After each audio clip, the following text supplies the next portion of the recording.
The hum of the server rack in the corner of their cramped East Austin office was Amelia Amy Chen's constant lullaby. It was early 2011, and the Texas sun, even in its winter dormancy, offered a crisp, almost deceptive warmth through the tall, grime-streaked windows of the refurbished warehouse. Amy, a woman whose focus could turn a room silent, was deeply engrossed in lines of code, the pale blue glow of her monitor reflecting in her tortoiseshell glasses. At 28, she possessed a fierce intellect and an almost preternatural ability to untangle complex algorithms, skills that had propelled Synapse Forge, her startup, from a dorm room dream at UT Austin to a nascent reality. She was the architect, the builder, the one who translated Mark Harrison's grand visions into tangible, functional software. Mark, her co-founder and best friend since their freshman year, was the charismatic frontman, the visionary who could sell ice to an Eskimo, or, more accurately, sell a data analytics platform to venture capitalists.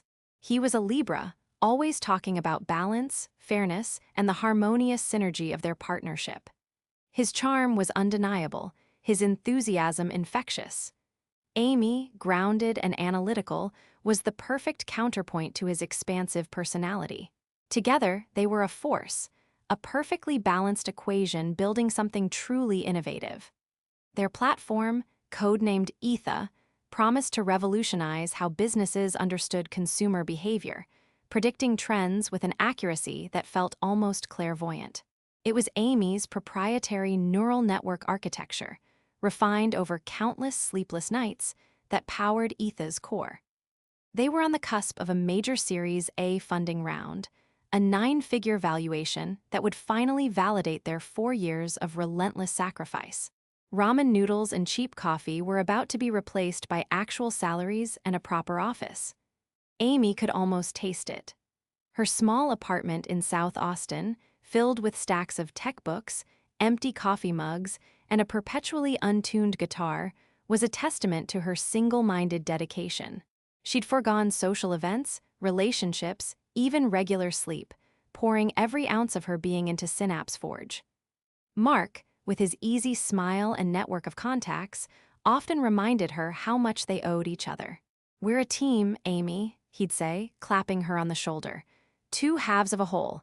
Synapse Forge wouldn't exist without you, and I wouldn't know how to sell it without me." She believed him utterly. His words were a soothing balm, reinforcing their shared purpose, their unbreakable bond. The week before their pivotal pitch to Vanguard Capital, one of Silicon Valley's most influential VC firms, the atmosphere at Synapse Forge crackled with a mix of nervous energy and giddy anticipation. Amy was putting the finishing touches on the Aether demo, ensuring every calculation was flawless, every graph responsive. Mark, meanwhile, was polishing his presentation, his voice resonating through the open-plan office as he practiced his pitch to an imaginary panel of investors. Everything felt right, aligned. Then came the meeting. Not the pitch, but a pre-pitch strategy session Mark called, unexpectedly inviting their 2 junior developers and Sarah Jenkins, their newly hired and surprisingly aggressive head of business development. The air in the small conference room was thick with an unfamiliar tension.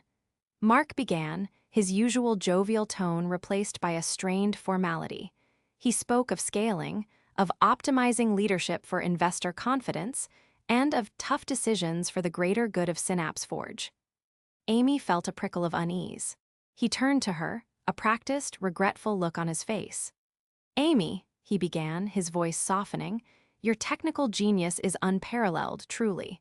But the board and we feel that for this next phase, the company needs a CEO with a different kind of public-facing presence, someone with more established industry connections for the growth stage."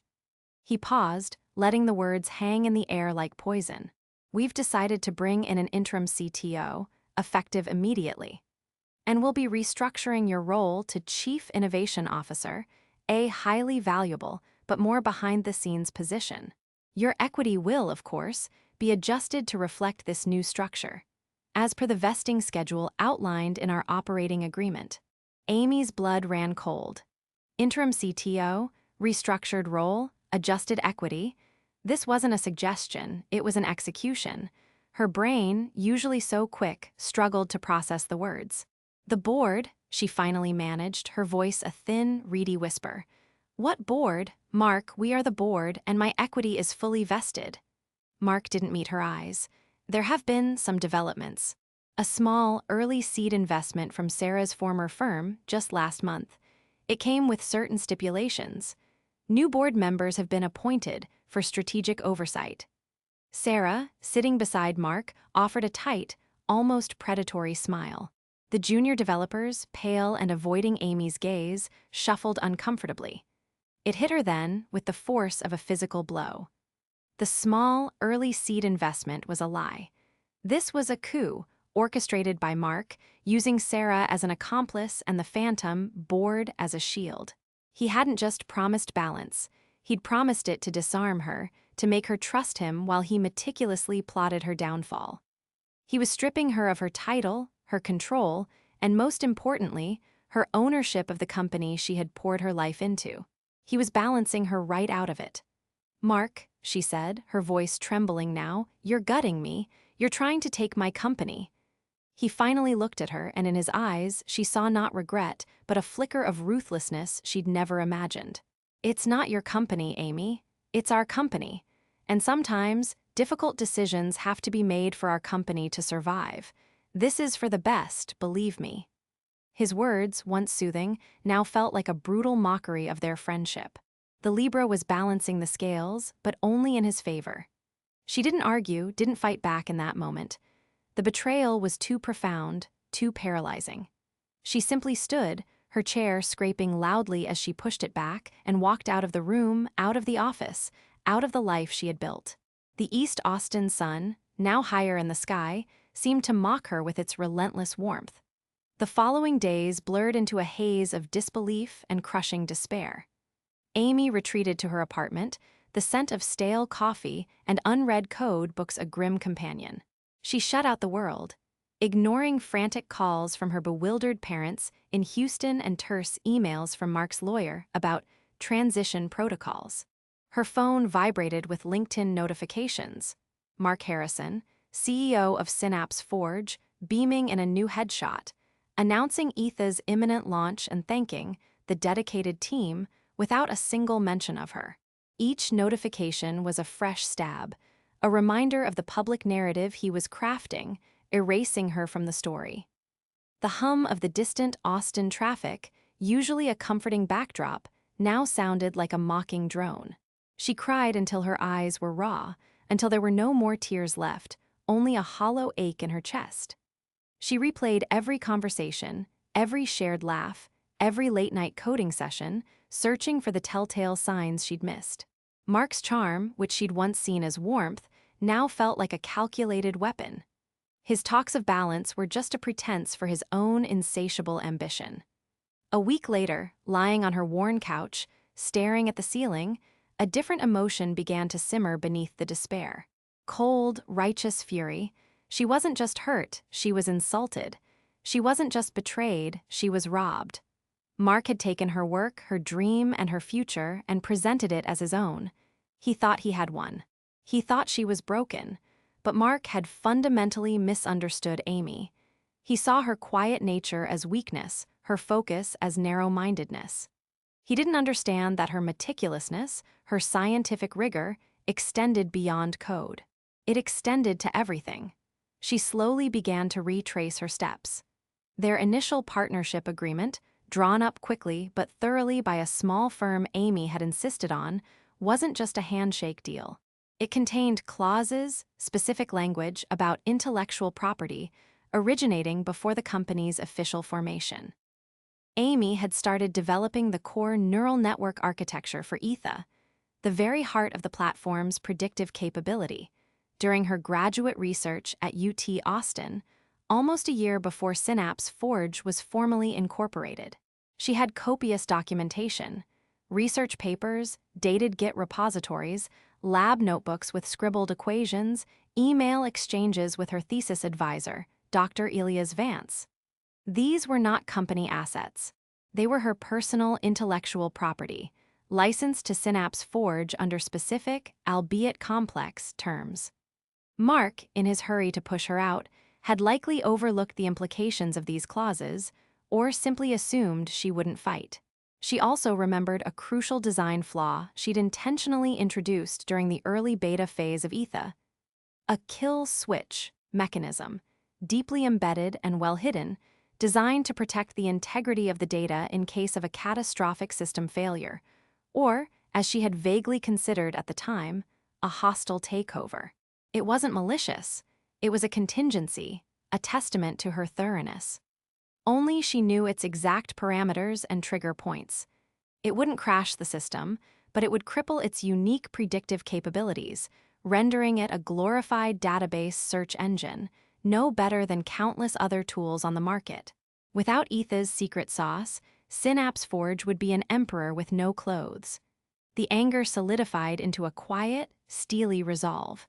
This wasn't about destroying Synapse Forge out of spite. This was about proving Mark for what he was: a charlatan who built his castle on someone else's foundation. It was about reclaiming her intellectual legacy and building something truly her own, something that would overshadow his fraudulent enterprise. Her revenge would be a surgical strike, precise and devastating, driven by data, not emotion.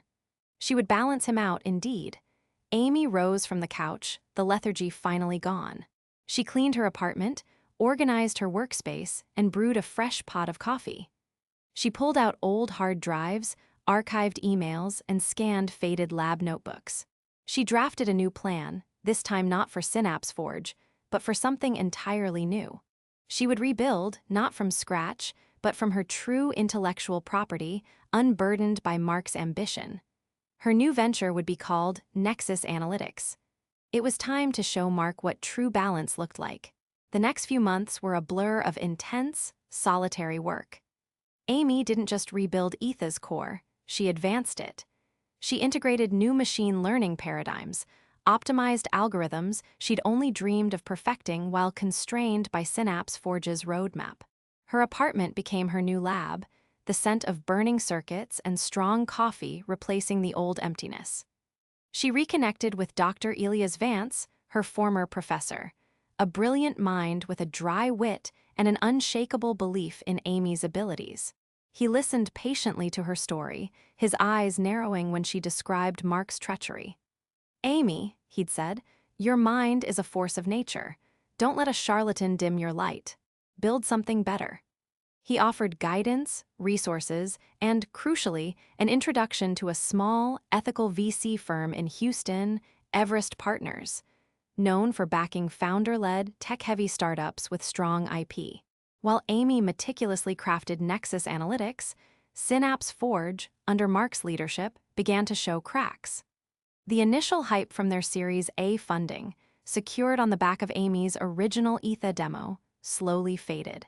The platform, without her constant innovation and bug fixes, became sluggish. New features were announced but rarely delivered or arrived riddled with errors. Mark, a master of rhetoric, struggled with the technical realities. He blamed legacy code and initial architectural flaws, subtly pointing fingers without ever naming Amy. Investors at Vanguard Capital grew restless. Their weekly reports painted a picture of missed deadlines and declining user engagement. Sarah Jenkins, the aggressive head of BizDev, tried to paper over the cracks with aggressive sales tactics. But without a truly superior product, even her charm wore thin. Amy, meanwhile, launched Nexus Analytics quietly, almost imperceptibly at first. A small, invite-only beta, testing her new platform with a handful of trusted industry contacts.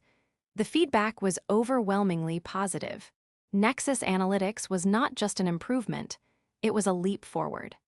Its user interface was intuitive, its data processing speed unprecedented, and its predictive accuracy surpassed anything currently on the market, including Synapse Forge's struggling Aether. Her public debut was strategic. 6 months after Synapse Forge's initial splash, when the sheen had worn off and murmurs of its technical issues had begun to circulate, Amy unveiled Nexus Analytics at the SXSW Interactive Festival in Austin. Not on the main stage, but at a prominent side event, a disruptive tech showcase.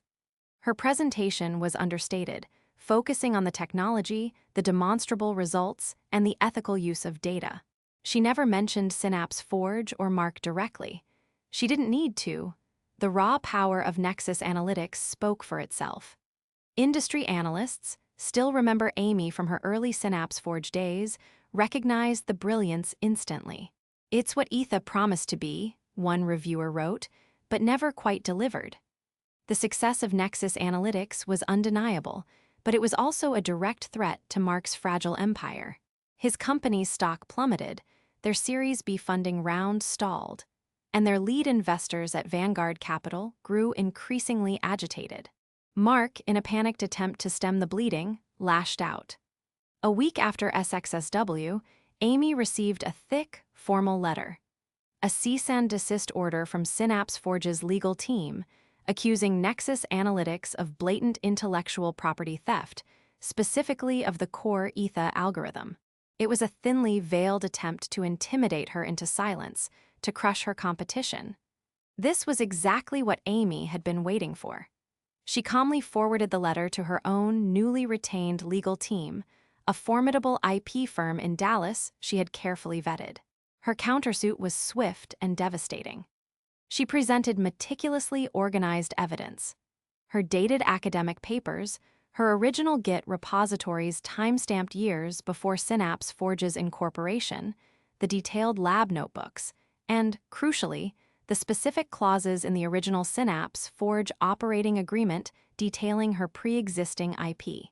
The legal battle wasn't just a technical dispute, it became a public spectacle in the tech world. Articles in Forbes and TechCrunch dissected the Synapse Forge IP scandal, painting Mark Harrison as a deceitful opportunist who built his company on stolen intellectual property. Amy, meanwhile, was hailed as a resilient innovator, a brilliant mind who had overcome corporate treachery. Her legal team methodically dismantled Mark's claims, demonstrating beyond a doubt that the core predictive engine of Synapse Forge's Aether was, in fact, an earlier, less refined version of Amy's own invention, which she had licensed, not surrendered, to Synapse Forge. They highlighted how Mark, in his arrogance, had assumed she wouldn't have the foresight or the means to protect her own creations. The kill switch mechanism, while never explicitly activated, became a crucial part of the legal proceedings. Amy's lawyers used it to illustrate the complete dependency Synapse Forge had on her original, undocumented contributions. They proved that without her deep, intrinsic knowledge of Aether's architecture, Mark couldn't innovate, couldn't even properly maintain the platform. He was a showman, not an engineer. The discovery phase unveiled damning emails where Mark had dismissed Amy's concerns about the platform's technical stability, prioritizing marketing over engineering integrity. The fallout was catastrophic for Mark. Vanguard Capital, furious at being misled and facing a potentially massive financial loss and reputational damage from the ongoing lawsuit, pulled their funding from Synapse Forge entirely. They initiated their own internal investigation, revealing how Mark had misrepresented Amy's role and contributions. Other investors quickly followed suit.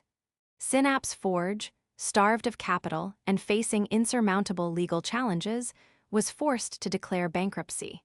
The company, once a shining star, dissolved, leaving a trail of disillusioned employees and empty promises. Mark Harrison's professional reputation was utterly destroyed. He faced not only the collapse of his company, but also accusations of fraud and gross mismanagement. He tried to pivot, to leverage his networking skills, but the tech industry, a place where integrity, particularly intellectual integrity, was paramount, had a long memory. His name became synonymous with betrayal. The Libra friend, who had preached balance, was left utterly unbalanced, his ambition having ultimately consumed him. Amy watched it all unfold from a distance, with a detached, almost scientific interest. There was no wild exultation, no triumphant crowing, just a quiet satisfaction. Justice had been served not through a dramatic confrontation, but through the meticulous application of truth, data, and the superior product born of her own genuine intellect. Nexus Analytics thrived, attracting the brightest minds in the industry, including some of her former colleagues who had quietly resigned from Synapse Forge. She secured a multi-million-dollar Series B round, opened a new, spacious office overlooking Lady Bird Lake, and began expanding her team. Her focus remained on innovation, on building, on pushing the boundaries of what was possible. The scar of betrayal remained, a faint but permanent reminder, but it no longer defined her. She had reclaimed her narrative, not by tearing Mark down, but by building something so undeniably superior that his foundation crumbled under its own inherent weakness. She had found her own balance, not through external forces, but through the unwavering power of her own mind and the integrity of her work. The server hum in her new, grander office now felt like a symphony of her own making, a testament to true balance, finally achieved.